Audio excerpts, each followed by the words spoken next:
we're doing our new top 10 segment, WatchMojo.com here. Just ripping the top 10 albums of 2024. Which, if I look back on it, I think was a genuinely, like, really good year of music. It's gonna go under the radar, within discussions. Maybe not in terms of rap because of the Drake-Kendrick beef, and that will always be super infamous. But looking back on it, a pretty good year of music for sure. Yeah, I mean, like, when I was doing research for this, kind of jogging my memory, over the albums that released like last year, it was pretty good, man. There were a lot of like bangers. There were a lot of heavy hitters. Like, it was a pretty solid year overall. So I was kind of excited for this one. Yeah, and I think maybe we get some. I had one honorable mention. I don't know if you had any. The Corday album, which I actually really liked. I just don't think objectively it's where I need it to be for this list. But I wanted to give that a quick shout out. Because that was something I really enjoyed last year. That's funny because I also Corday album just barely missed it for me. it was my 11th album. That is one that I just had off the list. When I was when I was making my list though, I was like, I wanted to squeeze it in, but I was like, I can't. Like in good content. But that one was solid. All right, well, I'll kick it to you for your 10th album. Which one did you have here? Let me take you on a little journey. Sam. So, let me take you to the world, the universe of Post Malone and his new country album, F1 Trillion. Did he ruin going to bars in Nashville for me forever? Yeah, absolutely, 100%. You couldn't escape the guy. But when you really look back at this, right, it's kind of like, I know this is out of your wheelhouse, but it's kind of like a love letter to country music as a whole. You got Morgan Wallen, Luke Combs, Twice, Blake Shelton, Brad Paisley, I think. But, you really, for me, I was like, going back, looking at it, I was like, this is solid. This is really good. This is definitely like a project I definitely enjoyed last year as a whole. I know you're not going to have an opinion or a thought, really, other than like, what the fuck are you thinking? But, no, I thought this was like, I thought it was good. I tried to listen to it. I hate it. That was awful. And the thing too is like I think people underestimate how. I don't think people underestimate beer bongs and Bentleys, but I think people underestimate Stoney and how amazing of an album that was, and I loved that so much. And I don't really like. I'm not the biggest country music guy. I have probably about 5. We should do my top 5 country albums of all time list. Yes. Because it's someone who knows zero about country music trying to talk about country. Yeah. So it would be super interesting for me to do a segment on it. Yeah. But I listened to it because I like Post Malone. I hated the album. Yeah. Not my favorite. I didn't, and even in terms of a country album, I know nothing, but I do dabble here and there. So especially if you're just a music fan, you'll listen to some stuff here or there. I've listened to a couple Luke Combs albums. Definitely some Morgan Wallen stuff. But I didn't really like it. I went through it a million times. I hated it. But I know a lot of people who really enjoyed it. So that was not one that made my list. Yeah, I'm not kidding, though. I had some help. It's literally, you go into a bar in Nashville and you go out and go into another one, it's going to be playing every time. You literally cannot escape it. I hate that song. I've heard it a million times. Like, me too. But... Like, I don't think there's any creative chops in that song at all. And I'm not somebody who just shits on Morgan Wallen either. Yeah. Like, I think... Like, I hate that song. I liked the song the first time I heard it, but after that, after I heard it a million times, I can't listen to it anymore. It's literally unlistenable. You know how we always have conversations about, like, that's just rage bait? That song was just chart bait. Like, that thing had no other purpose than to go number 1. That shit was chart bait. That's my new term coined here. I'm telling you, 1 million of those streams are in the city, man. It's everywhere. You cannot escape it. Yeah, the radio play was probably insane on that one too, but not one I had on my list. Any other notes on the Post Malone country album? One thing I will say, just to close it out, is that you can really tell when you listen to this thing, like, he was just a kid that grew up listening to country music, man, and like he's good at it. Like he's good at making country music. So yeah. So for my 10th album, I don't think this is gonna be one you had on your list. Um, I had It's Us Volume 1 by the Concrete Boys. Um, Absolute fire album. I think the diversity in it is crazy. And it's really just a playground for Yachty to experiment with. I think my favorite cuts from this, and really when I realized that Lil Yachty, I mean, obviously, outside of Let's Start Here, but LA Reid and Point Me To It are two songs that have, like, almost alternative production and very heavy acoustics on it. And, you know, it's so much different from any of these people's styles within Concrete Boys or Lil Yachty, and it's two of my favorite songs on the album. So definitely such a great project. And Lil Yachty, in terms of production and how we talk about him really being in his own lane in producing for people and setting up, like, even Caribou on songs like on Matt and Lita and the On the Radar freestyle. He's intentionally sacrificing to give his other artists the place to shine within the production and how he stages the verses, giving them the last verse on certain things like that. But It's Us, Volume 1, Concrete Boys. I love that album, and every time I go back to it, I find a new song that I love. Yeah. So that had to be in my top 10. Yeah, 100%. That was a good album. That was a good ass album. I really enjoyed that one for sure. If this was like a top 10 like rap albums list, then that's probably in there. But this is probably in my top 15 for sure. Like I agree with you. I share the same sentiment. Like I thought it was a really good project, really solid.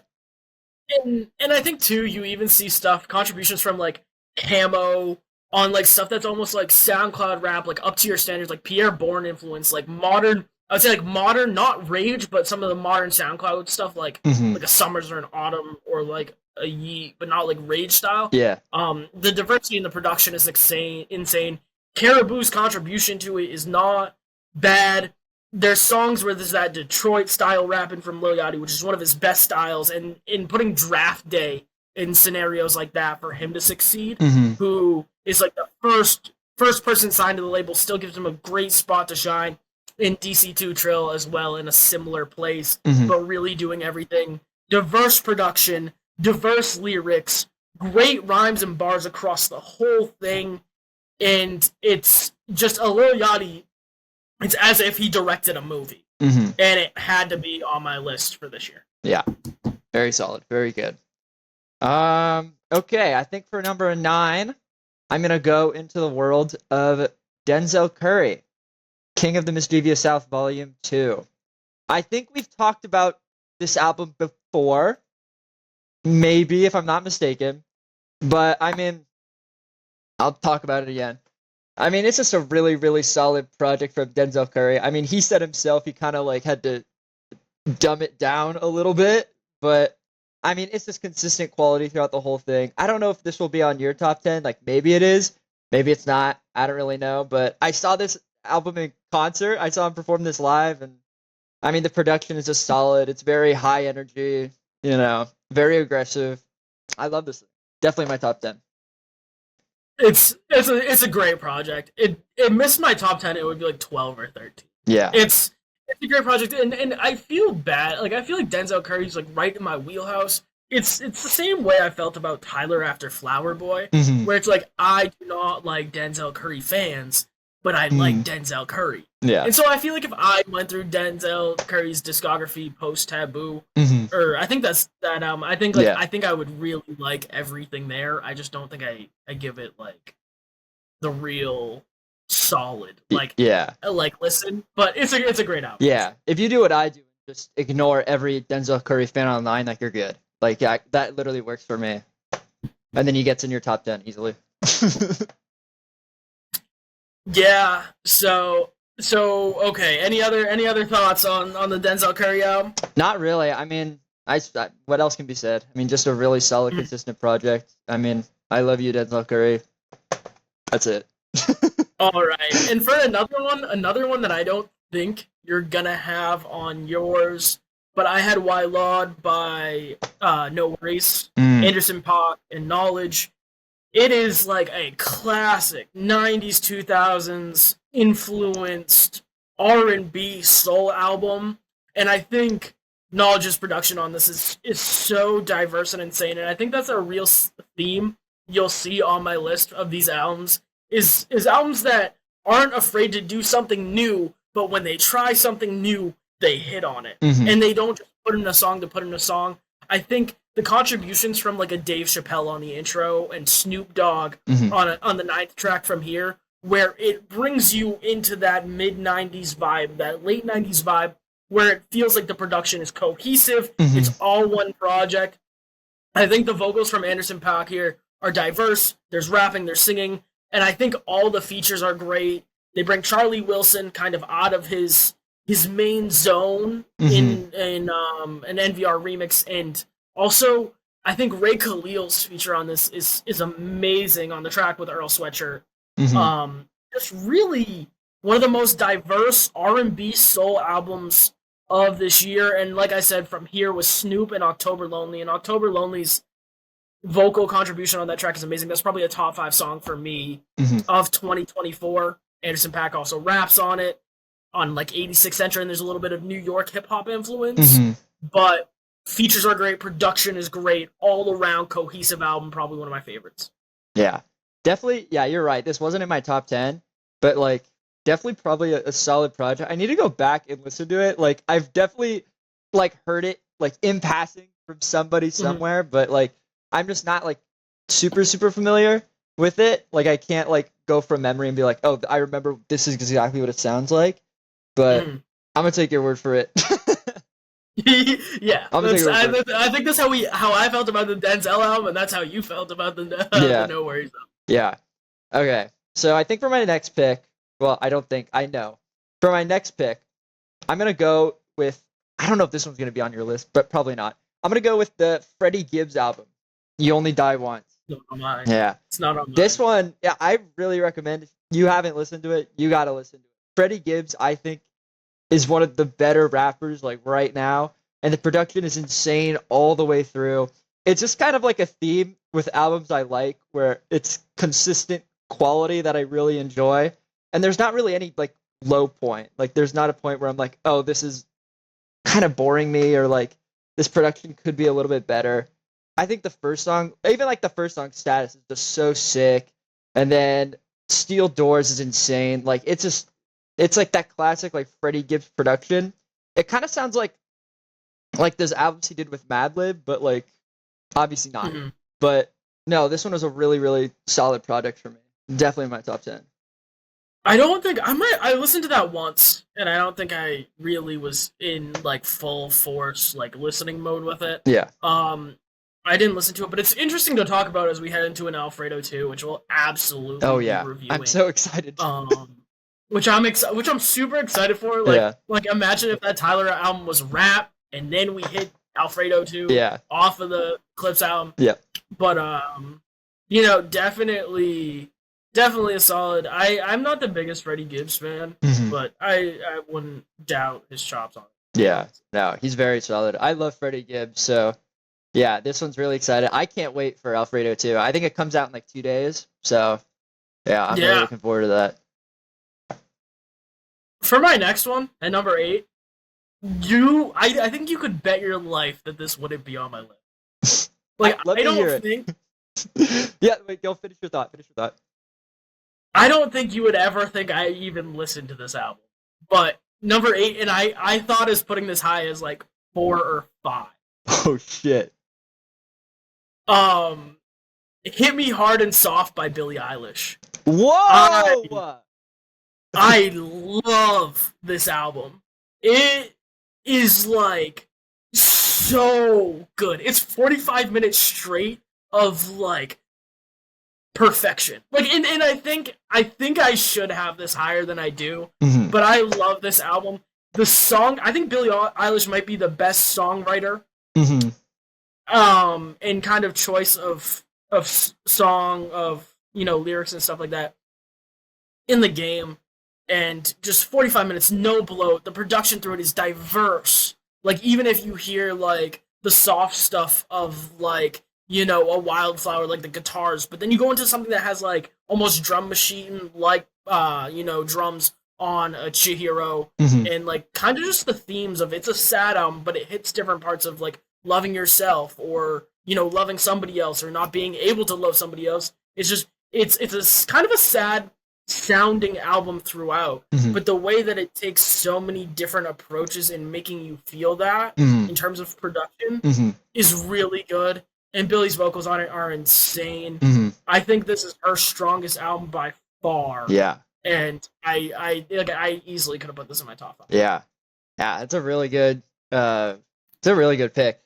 Me personally, like I think Billie Eilish is fantastic. I just can't get into the music personally. I understand objectively the album is good. Like I listen to the album, I understand objectively it's good.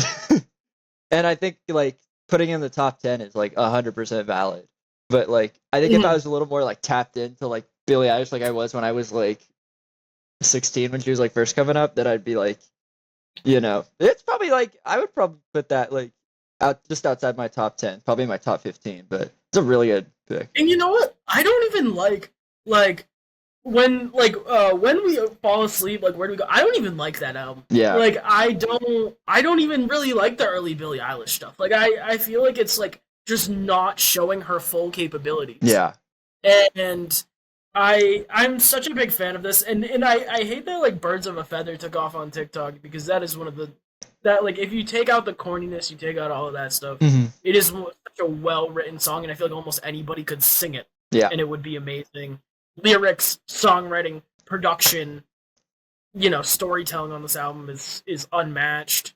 And I think the only better storytelling album, well, I won't spoil it, but there's only one on this that I would say has better storytelling than that.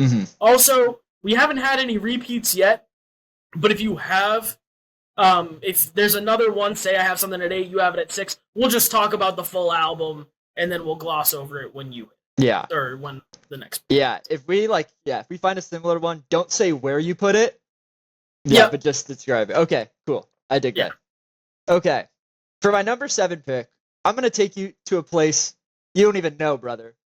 Like, this is a me album. Relax, calm down. But this is going to be The New Sound by Geordie Greep, who's the former guitarist of the band Black Midi. This is a rock album. Stay with me, and it is fucking insane. Like the guitar riffs are out of this world. Like it's a very long album. It's 11 songs. It's about an hour, but each song is like, it feels like a journey. Like I love the song Through the War. Holy Holy's the big hit from that album. That song rocks. The New Sound also rocks. It's just like, it is so good. It's just like there's highs, there's lows. I know you definitely haven't heard this, but like, I don't know if it's like, it's kind of like a new age, like rock sort of thing. It rules, man. It actually rules. Like those who know, those who know. Geordie Greep, Radiohead's Creep, Lakers in 5. I have no idea who this guy is, but I bet it's great. Yeah, I know you wouldn't have anything to add, but like, it's just, yeah. I feel like all the songs just take you through a journey, and like, the guitar is just insane. I love this. I would not put this anywhere outside my top 10. Yeah, that'll be my homework assignment. I'll listen to it. Yeah, I don't even know if you'll like it, but I like it. Yeah, we'll see. Yeah. I mean, unfortunately, like, I feel like a lot of the stuff I listen to outside of hip hop is older. Yeah. Like, it's like 70s, 80s, 90s. And it's like very specific. It's like alternative. So it's like, I really struggle to hop outside of the hip hop bubble, but I think too, when we do our 2025 top 10 albums, we'll do a top 10 list, and then we'll do like a top 10 recommended albums list. I think would be good. Yeah. Where we recommend albums from artists under 10K, under 50K on Instagram, like real stuff. Because there was some stuff like local stuff. I probably would have put like Sam X's project in here, or like some local stuff that I love. But this is something bigger for sure, and I gotta listen to it. Yeah, tap in. I will tap in. How big is that album in terms of like? Is that on a lot of lists, like a Pitchfork, like an Anthony Fantano? Yeah. How is that? Is that? Yeah. Yeah. Yeah. I think this was in Fantano's like top 10 as well. Maybe in his top 5. Okay. But awesome. Yeah, so it's definitely not like a small artist by any means, No. but it's just out of my frame of reference. Sure. Number 7, I have an album that I don't think you like. American Dream by 21 Savage. I love this album. This album is so good. Features every single point. I think it's the most introspective 21 Savage has gotten. Like stuff on Letter to My Brother and All of Me. Stuff that almost feels Jay-Z inspired in terms of his productions. You even get the dark stuff, like a Savage Mode type stuff with Pop Your Shit with Young Thug and Metro Boomin, that dark 21 Savage. Mm-hmm. But the way 21 Savage can really rap with any of the features on this album, talking about, Just Like Me with Burna Boy, the song with Summer Walker, Doja Cat, where she's even like playing on NHIE, where she's playing with just saying ad-lib, having fun with it, where it's a back and forth, but it's still fun, but it's still dark 21 Savage in the way he kind of integrates in there. The production is great, the vocals are great, and I've said this a million times, but the way that Travis Scott raps like the rent is due on Nina is unparalleled in the Travis Scott discography in terms of lyricism and bars. I love this album as a whole. Great production, great lyrics, great wordplay, great bars. I was hoping this would be in your top 10 because I need to like talk about this. Like the point of if you go on the hot takes episode, I have an opinion of the 21 Savage fall off is imminent, and I may have construed my opinion in a way that makes it sound like I thought the 21 album was bad, which is not my intention. It was more the fact that it was like hit deficient compared to a lot of like his other albums. Again, I thought this one was solid, not in my top 10, probably maybe like an honorable mention, but like definitely not bad. But like I understand where you're coming from. So I just wanted to like clarify my stance. And I think in the hot takes episode, that's partially my fault because like I wanted to look at like American Dream because it is the last major release, so you kind of have to talk about it. Yeah. In terms of if he's going to fall off. Yeah. But no, I think it's a great project. I think it's probably 21's best project. If I'm being objective, I think I might like I Am I Was more. Mm-hmm. But I think if I'm being objective, if you look across the whole thing and how there's 12 songs I still listen to regularly, it's 21 Savage's best project. Yeah. No, I can't disagree with that opinion. Mm-hmm. All right, for my number 6, this is definitely an album you don't like. I'll just put that out there right there. Oh god. Let's just go. Fuck it. Rip the Band-Aid. I'm gonna go. I Lay Down My Life for You. JPEGMafia. My number 6 spot. Sam, I know how you feel about Peggy, and you know how I feel about Peggy. I just think his production over the years has gotten more and more like insane, and like it's like culminating to this album, and I love it. I'm such a sicko for stuff like that. He's got like guitars now. I mean, he's like rapping better than ever. If I was an NBA player, I'd be Dylan Brooks, but worse. Come on, dude. No, but like I really do love this album. There's a lot of like I'm a Peggy Glazer. Like what can I say? Like Sin Miedo is probably my favorite like song from the album. Like I'm just in love with Peggy's production throughout the whole thing. Mm-hmm. I don't know how I feel about the hyperpop stuff. It's really hard for me to get into.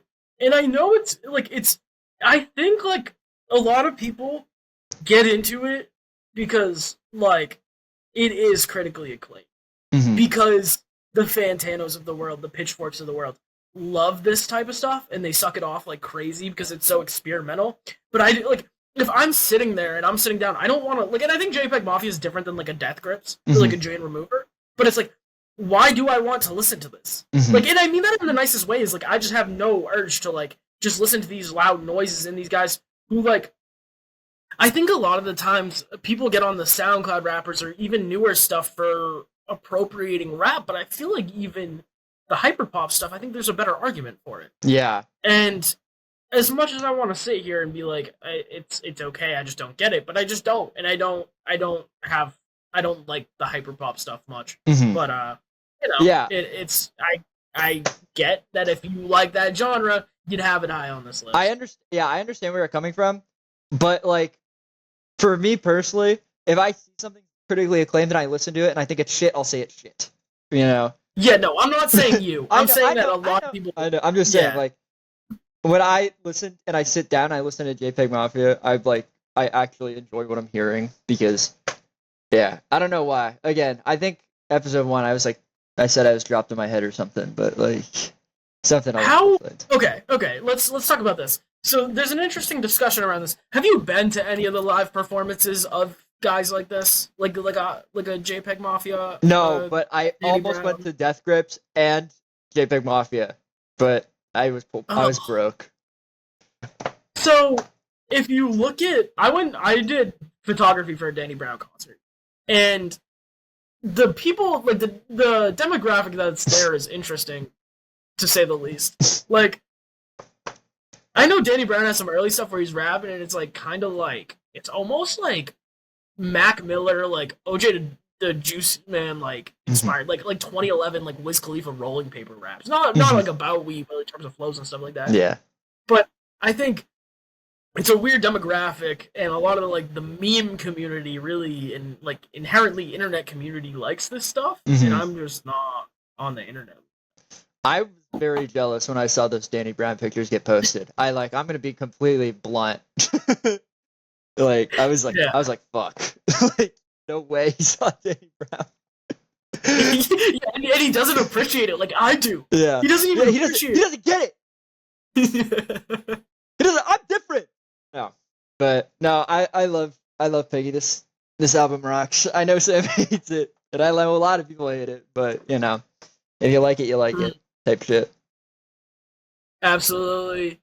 Number 6. I don't think you'll have this one on this list, but I know you like the artist. Maybe in Nirvana by Smino. It is Smino's most concise and thematic project in terms of like overall feeling. It might not be like hit the same highs as Love for Rent, but it does really, really get into a more vulnerable place. And when you hear like even the intro of it, it has this very home-like feel, where you feel like warm, you feel like you're in this home, where you feel like all these raps are like you're freestyling on the couch with your friends. But then it also it has the vibe plays of like a Ready Set Goku, a Taekwondo, maybe a Nirvana, where it's like these Kenny Beats produce songs or this Thundercat influence. But then you also have I think Dear Friend might be Smino's one of his best songs, really just on a solo effort, where he gets vulnerable, talking about his family, talking about how he has all this success, but what does this success mean, and what did this really give me? And that's something to see from somebody who's usually a flow artist, in the pocket artist, a R&B / rap artist who can do it all. It's interesting to see that from him. And he does all the same stuff you usually want from him as well. I had this at 6. Yeah, that's a really solid pick. That one kind of went under my radar.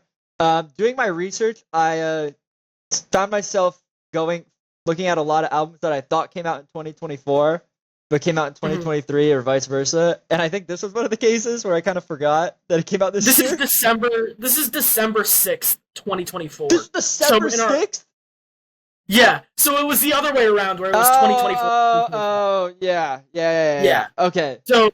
So it had popped up. I was going to put this in our, when we did our first very episode, that's on a Zoom call, I was going to put this in my, it was going to be number 1 or number 2 on my top 5 albums of this year so far, but it ended up being a year, and it's almost like a Roddy Ricch, excuse me for being antisocial, that time frame where you almost feel like it's a 2025. It's newer. No, it's a solid project for sure. Yeah, it wouldn't have been in my top 10, but you know, definitely okay. I think we're officially past the phase in my top 10 list of slop I like. I think it's broken up into 2 parts. Bottom half is slop I enjoy, and now this is where it gets real. How many do you think out of these 5 we're both gonna have? Out of these 5, 4. I agree. Maybe all 5? No. 4. No, 4. you don't have 5. 4 for sure. Number 5, We Don't Trust You. Oh, okay. We probably swap placements on this. Yeah, we definitely swap placements. But you're gonna hate my Top 5, bro. Yeah, We Don't Trust You, number 5. I mean, what else hasn't been said about this album? Probably one of the most important albums of last year for sure. And like just Metro Boomin and Future, like both at the top of their games, like it is just insane top down. The features are insane. Type shit like that. All of that stuff. Fantastic album. I mean, we've talked about it probably like 3 times at least, but yeah, make sure you check out the Hot Takes episode for my full in-depth take on this, but I'll hit the highlight here on this one. It's historic. Like we always say, it's such an important album in the history of hip-hop to where you need to respect it that way. And it also has the musical chops where it's not just like this one song that started this beef, but it's historic. It's got an enduring legacy, a deluxe with even better tracks on there. You get everything you want from Future, from bars to melodies to hooks to iconic outros. I have this further up on my list, but 5 is far from a bad placement for it. In my opinion, the best Future album. Make sure to check out the Hot Takes episode because I go super in depth on this project. And there's a whole segment about this on there. So make sure you check this out after this video. But We Don't Trust You is also in my top. Yeah, nice. You're not going to like my 5th place. Let's hear it. At 5, I have GNX. Ooh. By Kendrick Lamar. I think this might be something you have at 1 or 2. Definitely top 3. Okay. I like this album, and I think I probably like this more than Mr. Morale and Section 80. I really like how cohesive the album is. It's a West Coast rap album. You get everything from the like, and even the SZA features. It feels so TDE of an album, where it's SZA on Luther and Gloria. The interludes with almost the gospel or orchestra, opera singing is the word I was looking for in between it. And if you really eliminate all the TikTok sounds and Drake beef and kind of all the outside optics of it, a lot of the like a peekaboo with TV off are great songs. And TV off is corny as hell, but like if you remove all the context from it, a lot of the stuff is like actually really good when you don't have that in there. Yeah. I really like this album. And you know what I really want to give a shout out to on this album is the Hard Part 6 with him really diving deep into the storytelling of, Ab-Soul, Black Hippie, like all that stuff and how he got onto the rap game. It's got to be one of my favorite storytelling and honest tracks from Kendrick. It's where he really wasn't allowed to be honest and vulnerable with this Drake beef. You kind of see that form in the Heart Part 6, even though it's not the most. I really like this album. This album is like probably 4 in Kendrick's discography for me, but I like GNX. Yeah, no, you're right. This one's higher up on my list, for sure. But yeah, basically, like you hit the nail on the head. Like this is just an incredibly. My whole argument or like take about this album was like you said, if you take out all the shit that comes with like Kendrick right now and like how the public largely perceives him, and just listen to the album as it stands, it's very, very good. It is a very, very good Kendrick project. Like it's like you can say all this stuff like about like TV off or like whatever song is in like the TikTok meme cycle, but like this project is very solid. And yeah, the Heart Part 6 is probably one of my like top songs. And I think this album also brings out some of the best of SZA, and I think like them choosing both Luther and Gloria to be on this, even though like, and again, it's really that surrounding nature of GNX that like really detracts from how great it is. There's many years where I would have GNX as my number 1 album of the year. Like you could probably pick 5 years out of the 2010s where I'd have it as a top album. But I think there's he brings out the best in everyone on this, and it's a really solid album if you remove the context. And I have it at 5, and I think 5's appropriate. If it's higher, that's fine. Yeah, no, I'm cool with 5. I don't care. And I think you could say the same for We Don't Trust You. Yeah, and that could be the top album of multiple other years of like a week. My top 5, I was really struggling with, to be completely and fully honest with you, because I think there's a lot of movement for sure. This is bait. No, I'm kidding. My number 4 album, I'm gonna go with Charm by Clairo at number 4. This is my list. This is on my list, but it's higher. Yeah, I figured as such. Yeah, No, this album, oh my god, it's just so good. I think I'm just a Clairo stan. I think anything she releases, I'll think is like super fire and super good.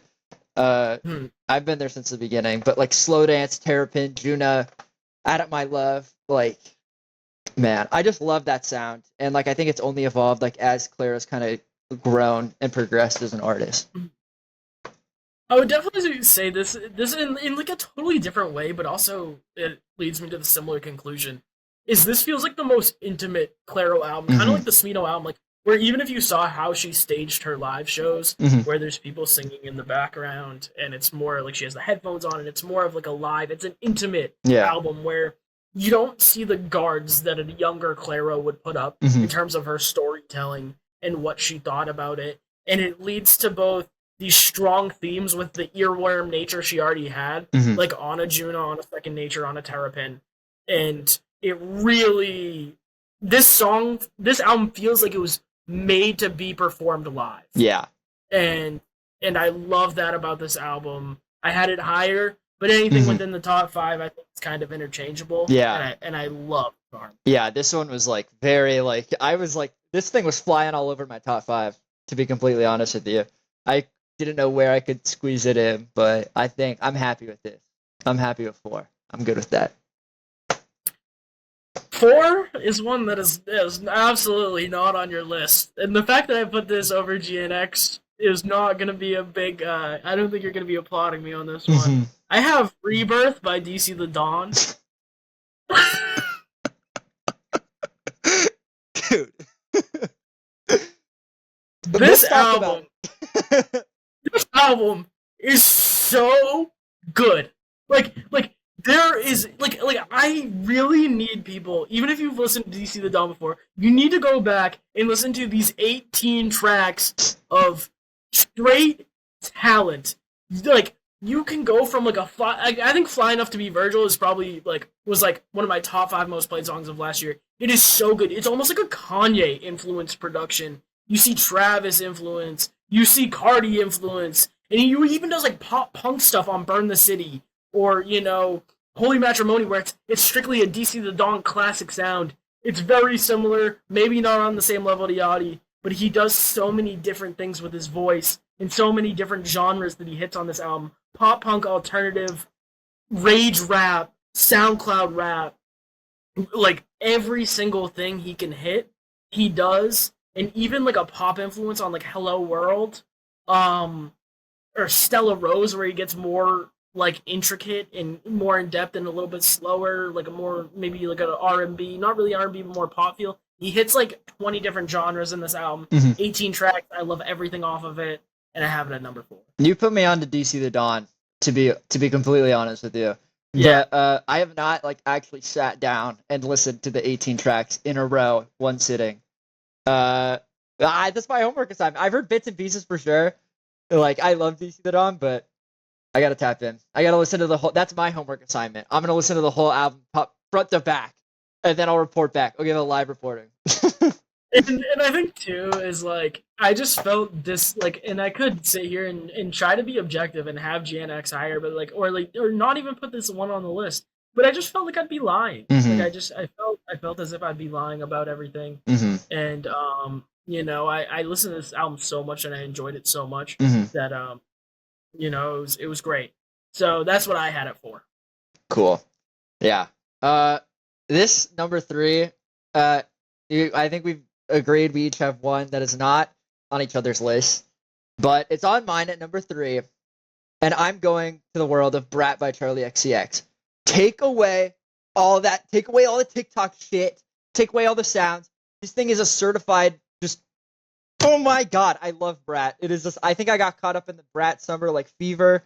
It is just a pure dance like club album, and each song, like even if I'm just sitting in my bedroom listening to this thing, I like. Oh man, I wish I was at a club right now listening to this. You know, and it feels like that for every song. And you know, I mean, I don't know if this is in your top 10, probably not, but no, this one was absolutely like I mean, come on, like 360.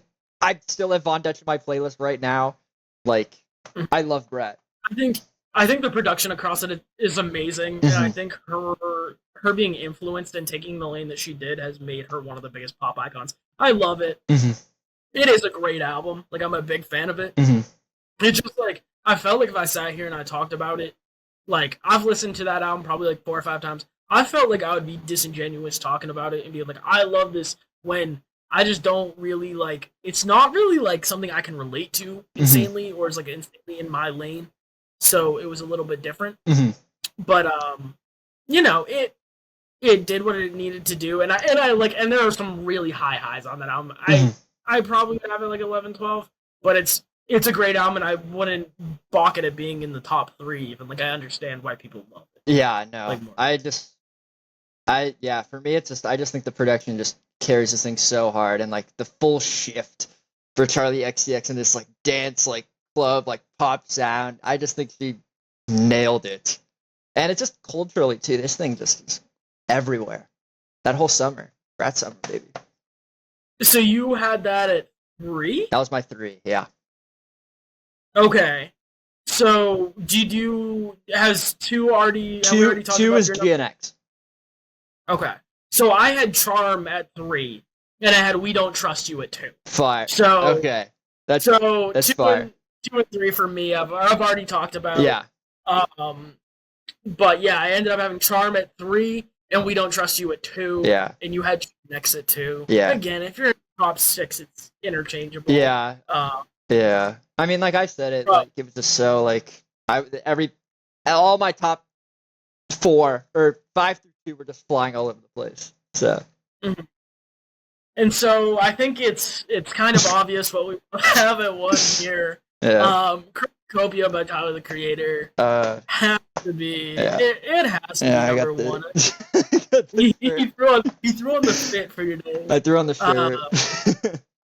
But just really the idea of a Tyler concept album has pushed so far to where we're at now, to where it's so strong in what it produces and the dark themes and the real like this is no, you can't go into this album casually. This is an intense listen, and I couldn't say more good things about this album. Yeah, I mean, this is probably like, I can sit here comfortably and say this is probably Tyler's most vulnerable he's ever been, and probably like his best he's ever been. Like, this album top down is just incredible.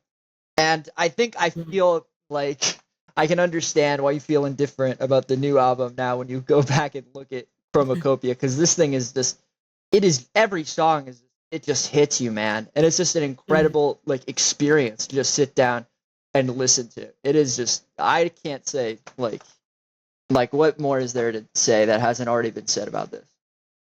I fully agree, and I think we've all, like, I think this is an album I could easily give a 10 out of 10 to. Yeah. I think Take the Mask Off, and even like I think Take the Mask Off is an amazing song, and just really Tyler talking about like real stuff that he has never really, like, you can feel the weight coming off his chest on this album, like what he did differently. It's a dark album with a million different themes, from, you know, family struggle to, you know, him dealing with his father and not having him in his life, and just everything like that. And I mean, and it feels like there are these such intense and dark themes, but to put it in the cloud, or in the idea of like a horror movie, and the videos he makes with it, and how he plays with those themes, is something unmatched. Yeah. And it's such a good album. I couldn't have enjoyed it more. Yeah. Just the world building too, like you said, was just incredible, like leading up to it. And it really kind of put you in like the headspace that you really needed, like you really need to be when you listen to a Chromakopia. But yeah, like it's peak. It's incredible. Yeah, I think like we could do a full blown review, or like a full blown video on everything that we're into. But I think that's a totally, I think we came in with some pretty fair top 10 lists. I want to talk about Chromakopia more, but it deserves its own video. It deserves its own segment. Yeah. But, you know, I think even like stuff like Daniel Caesar on Saint Chroma, and my God, like people overextending themselves with their vocals. And I think Darling Eye is a top 5 Tyler song, and Tizo's performance on that is incredible. and just how Tyler molds this project is unmatched, and it's unfair to compare this new project to it. Just like you said, looking back. Yeah, Doechie's version on Balloon is also so sick. It is so good. Opinions aside, but I just it's good. It's listenable. Yeah. Like Tyler brought the best out of it. We're not doing the Doechie thing right now. Different segment. We're not doing it. Calm down. Relax. But I think everything from, like every single track on this is an experience in itself. Yeah. Like him, Noid, or even him doing and he hits all that. He plays the greatest hits by and creates something new. Even like a Ratata where he's having fun or whatever. Mm-hmm. It's all new. It's all strong. It's all thought out. There's no fluff. I don't know. This might be my favorite Tyler album. It's up there. I'm not sure, but it easily could. Yeah, I agree, 100%. All right. Well, wrapping this up, you have your final list in front of you? Yep, I got it. Yeah, so mine was F1 Trillion, Post Malone, King of the Mischievous South, Denzel Curry, You Only Die Once, Freddie Gibbs, New Sound, Geordie Greep, I Lay Down My Life for You, JPEGMafia, We Don't Trust You by Future and Metro Boomin, Charm by Clairo, Brat, Charli XCX, GNX, Kendrick Lamar, and Chromakopia. Number 1. And I had It's Us Volume 1 by the Concrete Boys, Why Laud by No Worries, Hit Me Hard and Soft, Billie Eilish, American Dream, 21 Savage, Maybe a Nirvana, Smino, GNX, Kendrick Lamar, Rebirth by DC The Dawn, Charm by Clairo, We Don't Trust You by Future and Metro Boomin, and Chromakopia by Tyler, the Creator. Everyone listening to this is going to be like, oh, you guys just listen to mainstream music, but what is the purpose of making a list where people have heard 2 of the albums on my list? Yeah. We'll need to kind of get over that and see that, I want to talk about things that people have an opinion on. Yeah. And maybe mainstream music is mainstream because it's good. We ever think, isn't that a crazy concept? Who would have ever thought? Who would have thunk it?